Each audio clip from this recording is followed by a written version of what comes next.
பேர் கல்யாணம் சரிங்க சார். இங்கே போய் கல்யாணம் ஆகுது அதான் ஜாலியாக இருக்குல்ல. இதெல்லாம் வருமா? கல்யாணம் ஆனால் ரொம்ப நல்லதுதான்.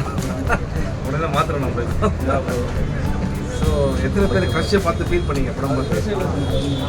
கல்யாணமும் ஆகலை, க்ரஷ்ஷும் இல்லைன்னா என்னப்பா?